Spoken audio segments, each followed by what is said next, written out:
The screaming started before dawn. July 1944, Saipan Island. American Marines crouched behind volcanic rocks, weapons ready, expecting another banzai charge. Instead, they witnessed something that would haunt them for the rest of their lives. Japanese families were walking toward the cliff edge, not running, not panicking, walking. Mothers carried infants. Fathers held their children's hands. Grandparents moved slowly, deliberately. And then, one by one, they stepped into empty air. The Marines started shouting. They waved white flags. They screamed in broken Japanese that nobody would hurt them. It didn't matter. The families kept jumping. This wasn't combat. This wasn't soldiers dying in battle. This was something else entirely. 5-year-old Kui Shiroma heard his father's last words that morning. "The Americans will kill you. You must die yourself." Seconds later, the boy jumped with his family. His small body plummeted toward the rocks below. But fate had other plans. His clothing snagged on a twisted branch jutting from the cliff face. He dangled there, screaming, watching his family disappear into the churning water below. American medics eventually pulled him up. He survived. Thousands of others did not. This scene repeated on Tinian, on Saipan's northern cliffs, and later, on a scale that defied comprehension, at Okinawa. Every incident shared the same root cause. But here's what you need to understand. This terror didn't appear overnight. It was manufactured, refined, and weaponized over years. The Japanese didn't always fear Americans. In fact, before the war started, they looked down on them with contempt.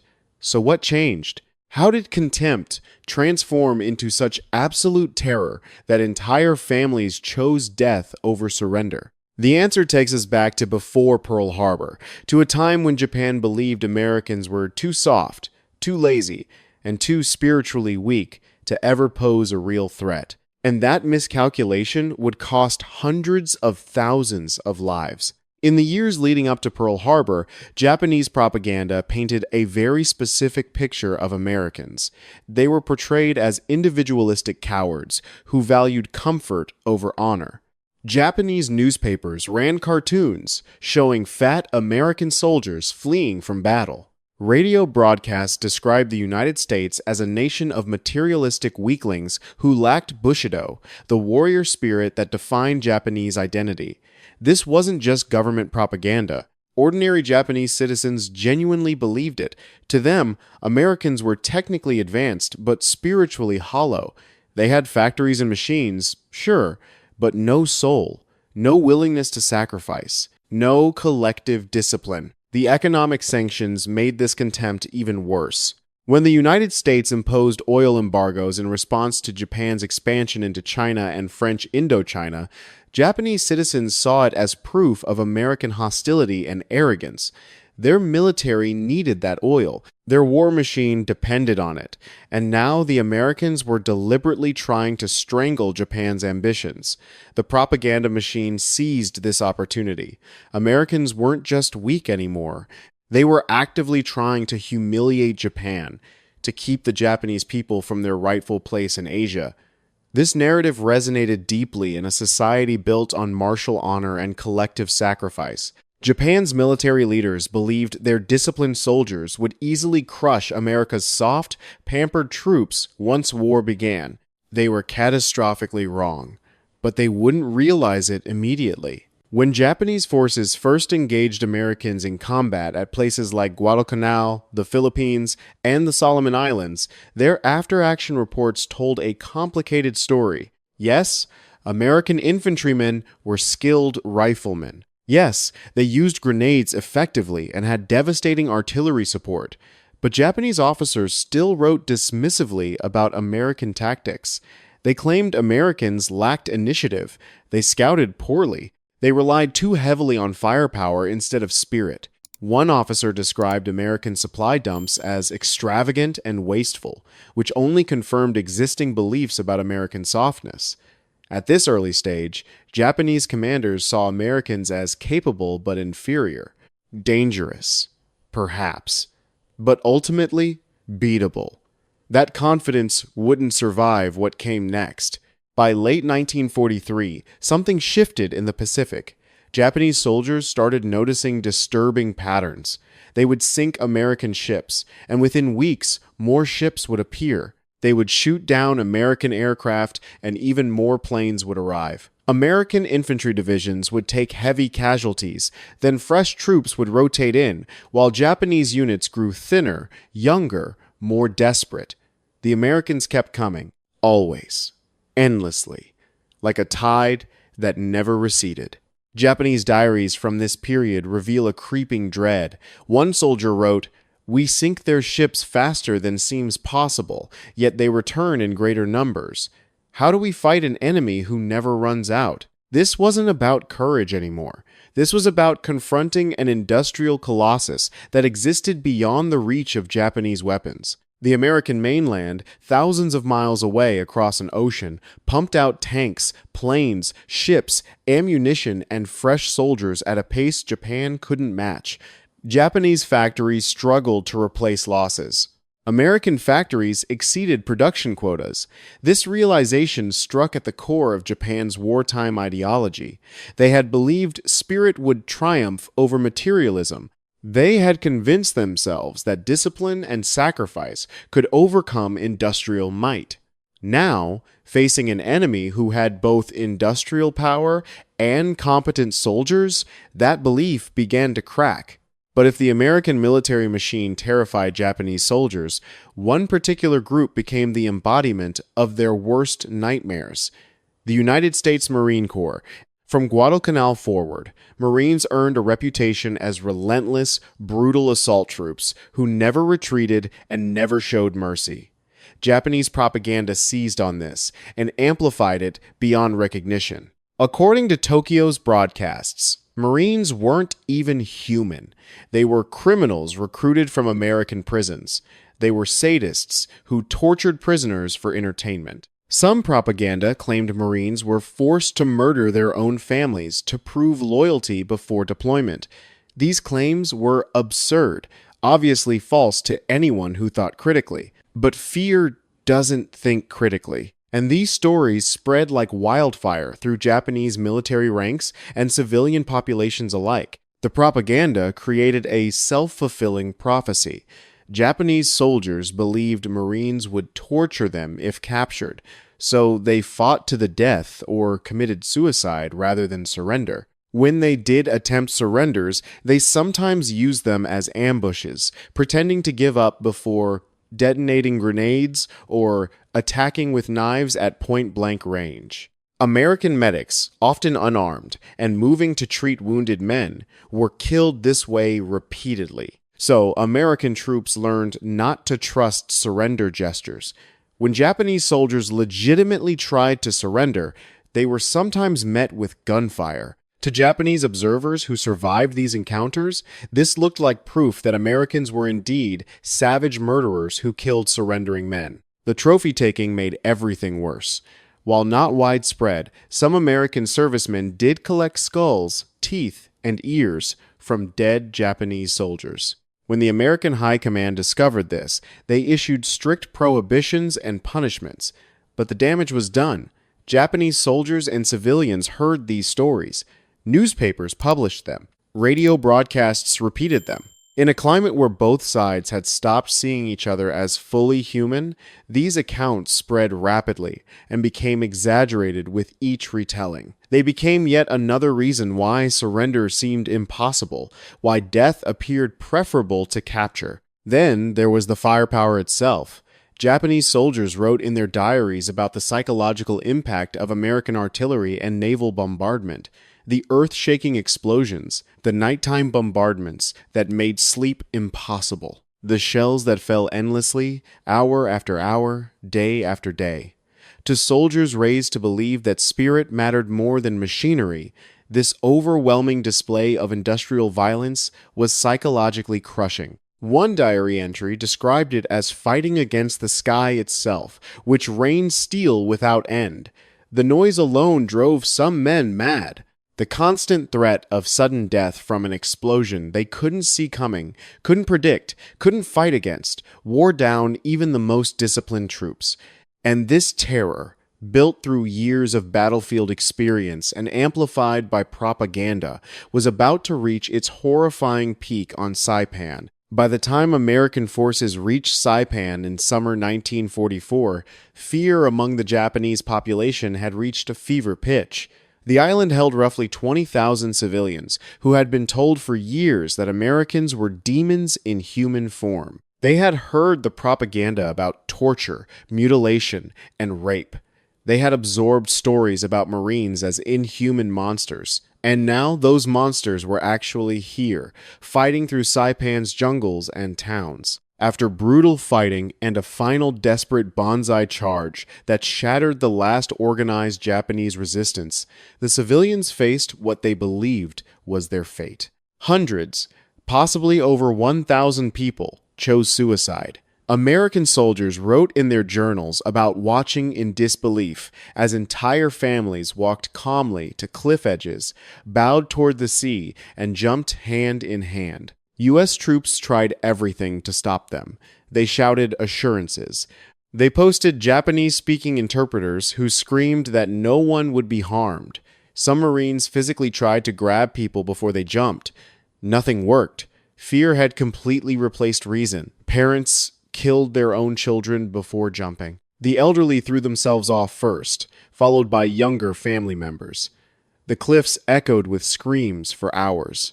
Of Saipan's roughly 20,000 civilians, as many as 13,000 died during the battle. The exact numbers remain difficult to verify because so many bodies were never recovered from the sea.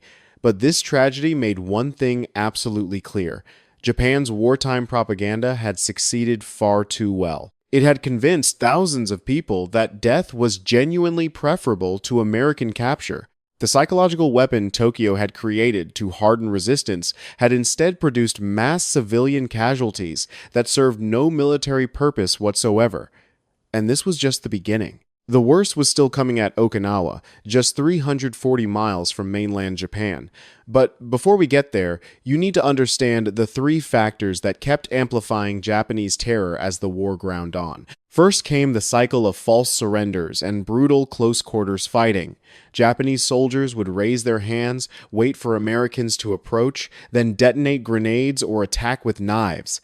This happened repeatedly. American casualties from these ambush surrenders mounted steadily. Medics were particularly vulnerable because they often moved unarmed to treat wounded men. They were killed while trying to save lives. So American troops developed a survival instinct. Don't trust surrender gestures. Shoot first. This meant legitimate surrenders, when Japanese soldiers genuinely wanted to give up, were sometimes met with preemptive gunfire. To surviving Japanese observers, this confirmed everything their propaganda had told them. Americans killed surrendering men. Therefore, surrender meant death anyway, so fight to the end. Second was the trophy-taking that horrified both sides once it became public knowledge. Some American servicemen collected body parts from dead Japanese soldiers: skulls, teeth, ears, bones. When photographs of these trophies reached newspapers back in the United States, the American High Command was appalled and immediately banned the practice with severe punishments. But in the Pacific Theater, Japanese civilians and soldiers heard these stories and believed them absolutely. The rumors grew with each telling. Some claimed Americans collected thousands of trophies.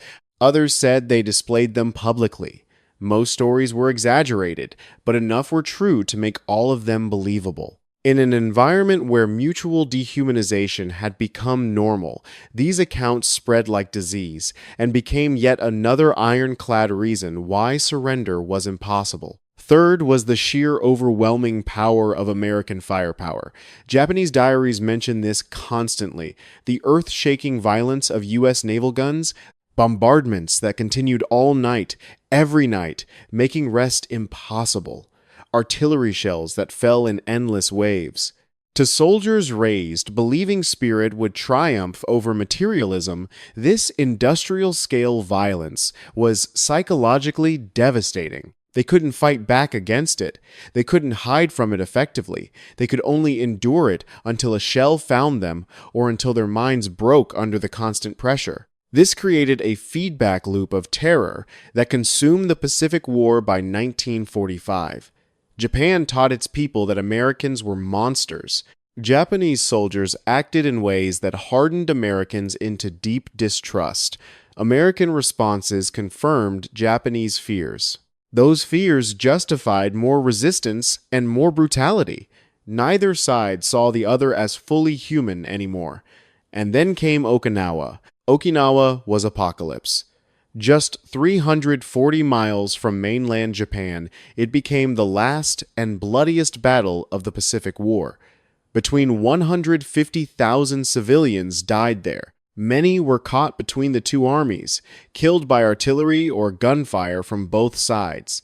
Many more were pressed into forced labor by Japanese military forces. And thousands were encouraged or outright coerced into committing suicide rather than surrendering to advancing American troops. The mass civilian casualties at Okinawa dwarfed even Saipan's horrors. When U.S. military planners studied Okinawa's casualty rates afterward, they reached a chilling conclusion. An invasion of mainland Japan itself might kill millions of people, both Allied and Japanese. Meanwhile, the Japanese government broadcast increasingly desperate propaganda to the home islands. Radio announcers urged civilians to resist to the death. Official statements warned that Americans would commit unspeakable atrocities against anyone who surrendered. Instructions circulated for civilians to fashion weapons from farming tools and fight American soldiers in the streets. Women were told to use sharpened bamboo spears. Children were trained to throw themselves under American tanks with explosive charges. This wasn't metaphorical. This was official government policy. Fear had consumed the home islands completely. The entire nation prepared for apocalyptic final resistance. And then Japan surrendered. When American occupation forces finally arrived in Japan after the surrender, something remarkable happened. Japanese civilians, who had been taught for years that Americans were demons, discovered they were being treated with professionalism and basic human decency. There was no mass torture, no systematic rape, no executions of surrendering civilians. American occupation forces established order, distributed food, and treated the Japanese population with restraint. Many Japanese civilians were genuinely shocked. Everything they had been told was a lie. The propaganda had shaped a completely distorted image of the enemy. The monsters weren't real. This realization came too late for the hundreds of thousands who had died believing the lies. But it proved that wartime propaganda had poisoned perception on both sides throughout the entire conflict. So did the Japanese truly fear the Americans during World War II? The answer is unquestionably yes, but the nature of that fear changed dramatically over time. At the war's beginning, Japanese military and civilian leadership mocked Americans as soft, undisciplined, and spiritually weak. They believed American soldiers lacked the warrior spirit to match Japanese troops in sustained combat. This contempt was genuine and widespread. Then the battlefield changed everything. Japanese forces came to respect American firepower, adaptability, and the terrifying efficiency of combined arms tactics. That respect gradually transformed into something darker. As Japan's defeat became inevitable, respect morphed into genuine fear. Fear of American industrial strength that seemed limitless. Fear of American brutality, both real and imagined. Fear of propaganda-fed nightmares that convinced thousands of people that death was genuinely preferable to capture. This fear shaped how the Pacific War was fought at every level. It determined how civilians behaved under occupation. It influenced how millions of people understood their enemy, not as human beings, but as existential threats. Fear magnified brutality on both sides. It fueled resolve past any rational breaking point, and it contributed directly to tragedies like Saipan and Okinawa that still haunt historical memory today. The story of Japanese fear during World War II isn't simple. It's a case study in how propaganda, battlefield experience, and mutual dehumanization can create a feedback loop that escalates violence far beyond military necessity. It shows how easily fear can be manufactured and weaponized, and it demonstrates the terrible human cost when entire populations are convinced their enemy isn't human. If this deep dive into Pacific War psychology fascinated you, hit that subscribe button because we explore the dark, untold corners of history that textbooks skip over. Drop a comment telling me which aspect of the Pacific War you want covered next. The kamikaze phenomenon? Japanese holdouts who kept fighting for decades? Unit 731's horrific experiments? Let me know. History isn't just dates and battles. It's human beings making impossible choices under unimaginable pressure. And understanding that matters. See you in the next one.